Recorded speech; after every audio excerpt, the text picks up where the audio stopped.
Good morning. It is a beautiful Friday because guess what? We're up, and we're among the. I'm gonna fix my thing because every time I get on here, you know me, I don't. Sometimes I like it, sometimes I don't. Here we go. We're up among the living this morning, so I hope everybody's safe.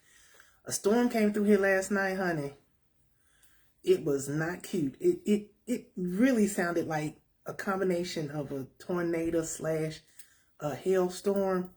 I mean, it was loud. The wind was rushing, but that hail, it sounded. I really thought for a minute my windows were gonna break. Good morning, Renee. Happy Friday. I really thought that the windows were gonna break out of my house. I was like, it was hitting it so hard, and then I was without electricity for the most of the night. So, but I'm glad to be here with you.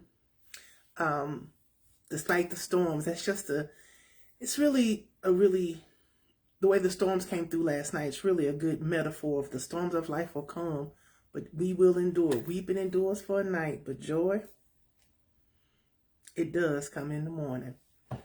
And so today is a continuation of kind of sort of the topics that I've been talking about, because it's been really laid heavy on my heart just about what's happened to the kindness of the world. You know, people are just not as accountable, responsible as they used to be. Anybody know what I'm talking about? And it just seems like those who are not honest, true, transparent seem to be winning. And part of our growth is we understand that we must shift, and it's not just talking about the shift, it's actually making that shift. When you have to hold yourself accountable to the standards in which you believe. And so, but it can be challenging to make that shift, and we talked about that last week, but we also how to maintain that shift when life tests you. So we're going to talk about when life tests your shift. So come on in. Thank you for being here, and take that deep breath with me. Relax your shoulders. And let's settle into this moment together. Because last week we talked about the activation point. It's just that moment where you decide, I've had enough. It's not a dramatic moment. It's not this big, loud introduction. It really just is this moment of where I realize what I've been doing no longer works for me, and I'm ready to activate. I'm ready to grow to the next level. But it's the moment when you choose yourself, when you step into that self-leadership with intention. But here's the part that we don't talk about enough. The moment you activate, life is going to test that activation. It comes not to punish you, but to strengthen you.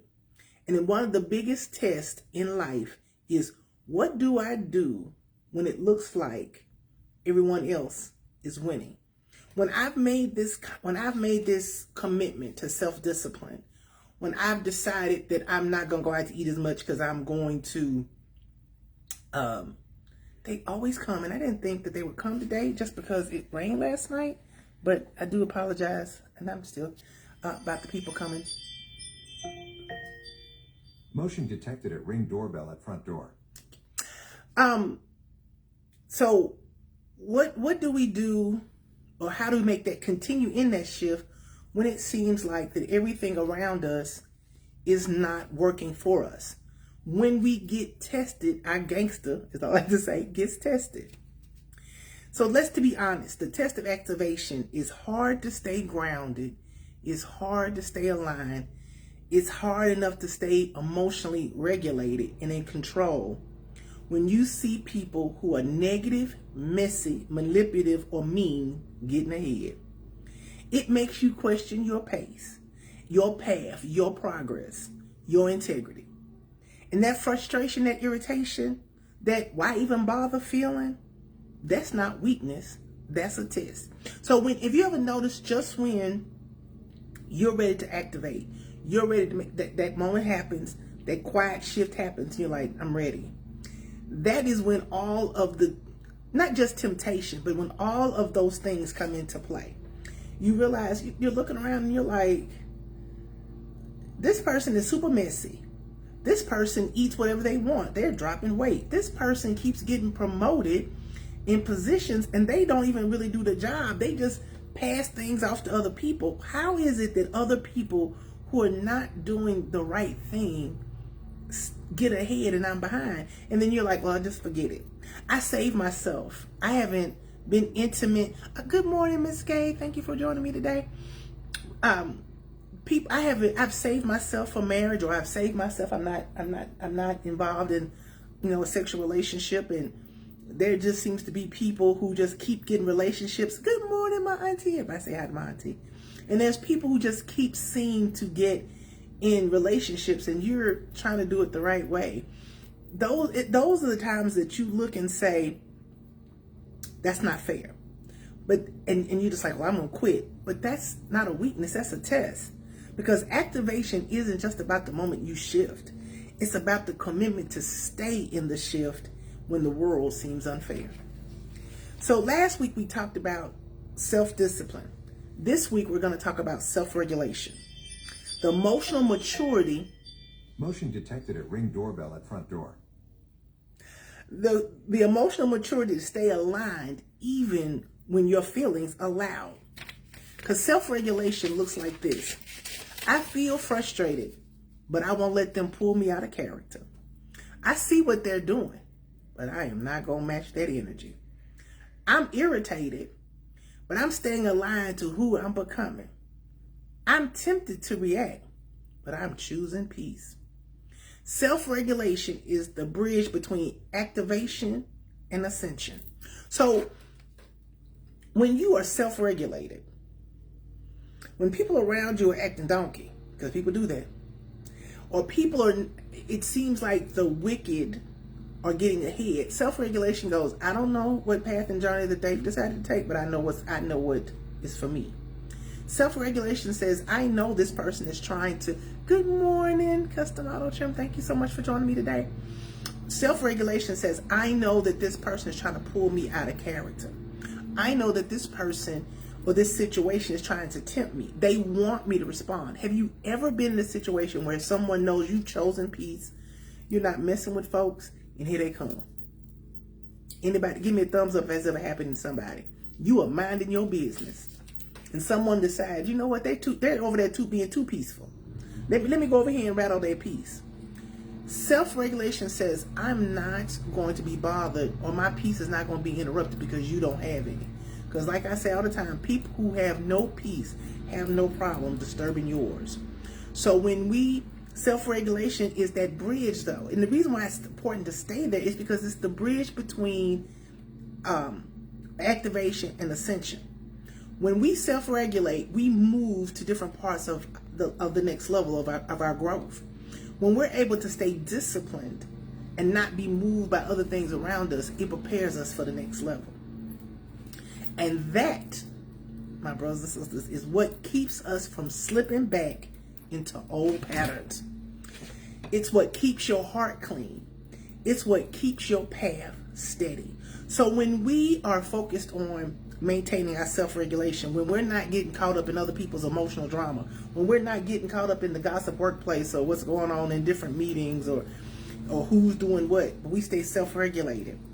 That's what keeps our path steady. It's what stops you from, I'm going to give him a piece of my mind. Well, no, if you're like me, I need all the little pieces of my mind I got.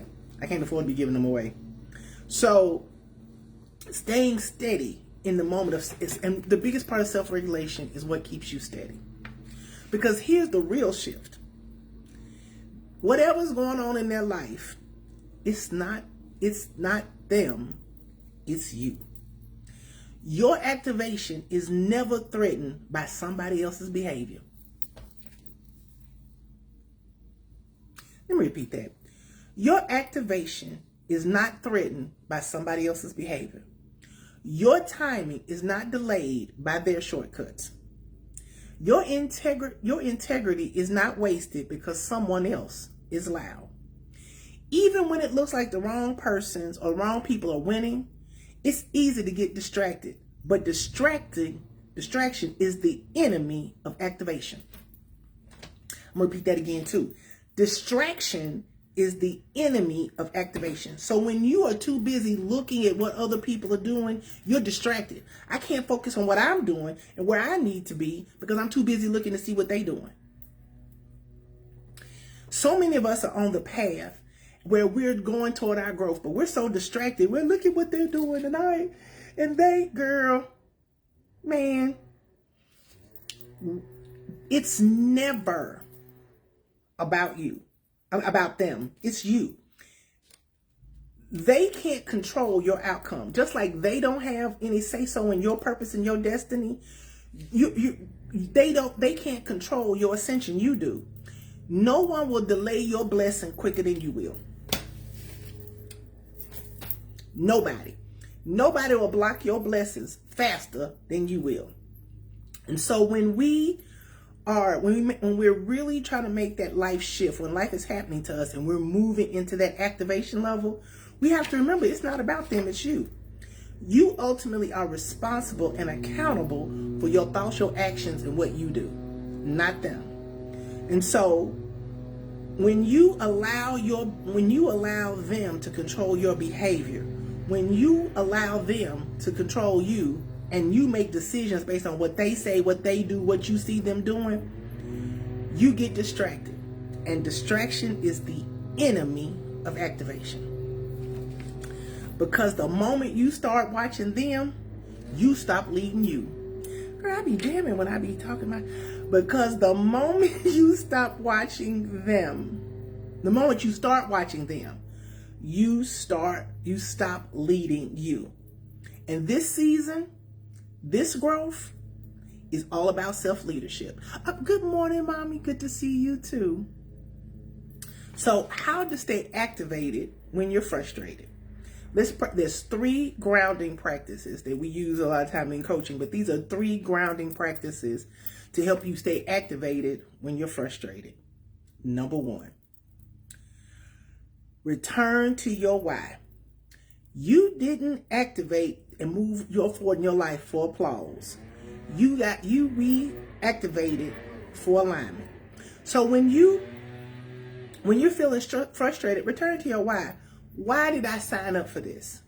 Why am I engaging in this? Why am I participating in this? Why did I make this decision to start this business? Why did I make this decision to go back to school? Why did I make this decision to pursue this growth path? You did that to activate for alignment in your own life. You didn't do it to impress others. You didn't do it for the applause of the season. You did it because that's what you were called to do. So number 1, to stay grounded when everything around you seems crazy. How to stay activated when you're frustrated. Number 1, return to your why. Number 2, regulate before you react. Pause, breathe, name what you feel, and choose your response. That's emotional maturity. When you can pause for a second and allow yourself to stay in character. Thank you, Miss Gay. I appreciate the stars. Thank you so much. When you allow yourself, good morning, Miss Patricia as well. Thank you for joining me today. When you can regulate yourself before you react, that's emotional maturity. I'm a person, and I'm not gonna lie, I'm a person that shoots off the cuff a lot. Oh, somebody said something, oh, okay. Because I usually can have a remark for it. But I'm learning through my journey, my growth, that sometimes, 90% of the time, honestly, it doesn't even need a response. People say what they say, they move the way they move, and that's on them. The moment I go, this ain't got nothing to do with me. I'm only in control of me. I'm going to let them do you. I'm going to let them, do you, boo-boo. I'm going to do me. You do you. The moment I do that and I breathe and I lean into that positive response, I'm regulated. I have emotional maturity. And one of the greatest hindrances right now in the world is people don't have emotional maturity. Everything is somebody else's fault. No, baby. No, baby. Move past that. And when you get to that point where you're ready to activate your life, you'll realize they did this to me or this happened to me, but I'm in control. So number 2, regulate before you react. Monitor your own self. Step into that emotional maturity. That's how you can stay activated when you're frustrated. And number 3, stay faithful to your path. Slow does not mean stagnant. Quiet does not mean ineffective. Integrity has its own timing. Your harvest, let me just say this real quick. I write out of feelings. And sometimes when I get on a flow, this is what happens, and oftentimes, but this is powerful. Your harvest is not tied to their behavior. Your harvest, what God got for you, is not based on anybody else's behavior. What God got for you is for you. And it doesn't matter how slow you look or how much. That's why you can't look around and see how everybody else is doing. You have to go at your pace. You have to go at your growth, because your harvest, what you reap, is not determined by anybody else's behavior. It's yours. And so, and part of the reason why a lot of us don't harvest in the right season is we're too busy looking at somebody else's grass. We're too busy looking at somebody else's growth. Well, they've got this and they've got that. Girl, till your ground. Get in the dirt over here. But yes, your harvest is not determined on anybody else's behavior. If you don't remember nothing else from today, remember that. Your harvest is not determined by anybody else's behavior. So if you're frustrated, breathe. If you're tired, pause. If you're questioning your path, hear me say this loud and clear. You are not behind. You are being built. You are being created for the seasons ahead of you. See, a lot of times we think that what's happening to us now is a reflection of what's going on in our lives now. No. This activation, this growth is for the harvest that's about to come. The things that you're going through right now is to develop you to carry the load of what's about to come.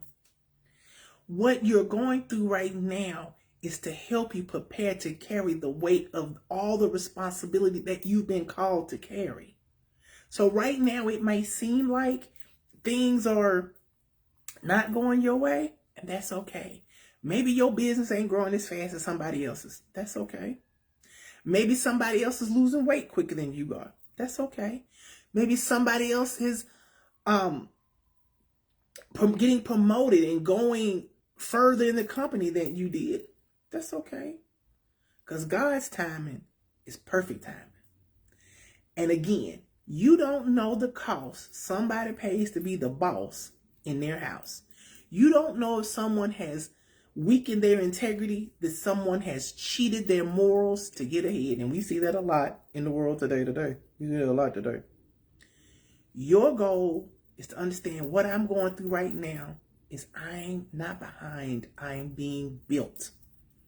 And the season you're stepping into is not about who looks like they're winning today. It's about who will still be standing tomorrow. And my friends, that will be you. So stay activated, stay regulated, stay aligned with who you are becoming, not who they are. Because the reward for integrity isn't applause, it's peace. The peace will carry you further than any shortcut ever could. So this is my Friday blessing to y'all. I want you to stay steady, stay positive, stay committed. Don't look to the left or to the right, because your season is coming. Jump in the chat and let me know what you think about how to stay aligned. I forgot the name of my time. How life will test your shift, because life will test us. There's no test. What we all say, like say all the time, there's no testimony without a test.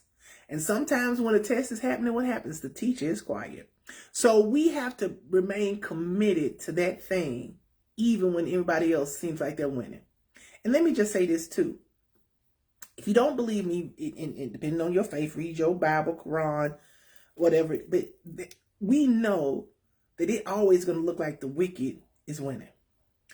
We know that when we are activated and following our path, taken to where our higher power wants us to go, it's always going to look like somebody else is ahead of what we're doing. But our goal is to stay activated. You've been called and destined for a purpose. And I love your harvest is never dependent. It's not dependent on somebody else's behavior. Till your ground. Get in the dirt. Do the work. And so I want to give I have my love notes. I have 3 today, actually. My first love note goes to one of my wonderful, dearest high school friends, Victoria Hill, who recently celebrated a birthday, but also got engaged. And so I just couldn't be happier for her. She is such a beautiful spirit. And I will make this little side note. She has like 4 middle names. To this day, I remember her full legal name. Victoria, I remember your full legal name. I don't even remember my child's middle name some days, but I remember her full legal name from high school. So Victoria, love you. Congratulations. Happy belated birthday. And congratulations on your engagement. Couldn't happen to a more beautiful spirit and beautiful person. My second love note goes to my stylist, Miss Laney. Oh, thank you. See, Gay, thank you for saying that. That's really what this is all about. Making a difference in the lives of one. I appreciate that.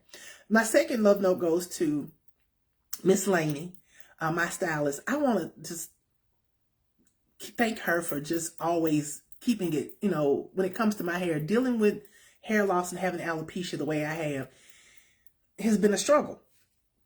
I used to have long, beautiful hair, but Miss Laney continues to she gave me a deep conditioner the other day, and she just is encouraging, and I appreciate her. I do. She has made this hair journey with my wigs and everything. She's taught me so much, doable.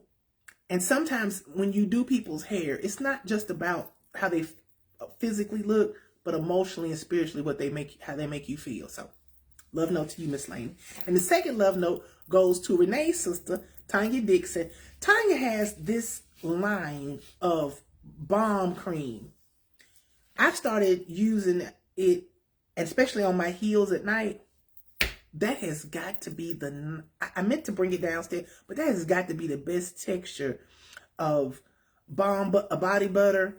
So next week, I'm going to make sure or later this week, I'm going to take a picture of it. And so I'm going to put her link in there. And Tanya, if you're watching, put your page in here so we can support you. Another small business, minority, woman-owned business that we can support by purchasing products from her. So let's do that. And lastly, do my reading. And this comes from my book, Faithful with Your Few. And I'm going to just read part of it, but I'm going to start with chapter 5. Responsibility is not only what the divine places in your hands, it's also about what you believe about yourself. Can you trust yourself to carry the blessing without pride? Can you trust yourself to remain steady when the weight feels heavy? Can you trust yourself to honor the few until the many arrive? Because the divine trusts us with responsibility gradually, step by step, because it's the climb that shapes us. Each unseen act of consistency builds our capacity. Each moment of humility strengthens our foundation. Because responsibility is not given suddenly, it's grown into, like a staircase that rises one step at a time. Trusting yourself with responsibility means remembering that the blessing is not just the opportunity, it's the weight. It requires discipline, patience, and devotion. It means knowing that what the divine has prepared for you, and that what you have prepared through yourself, through the grind, the humility, and the faithful with the few, is going to manifest. So today, I want to encourage you, again, stay aligned. Don't get out of alignment. Don't look to the left, to the right. Your harvest is not dependent on somebody else's behavior. I hope everyone has a wonderful and blessed Friday. Be safe. And I look forward to seeing you next week. Take care.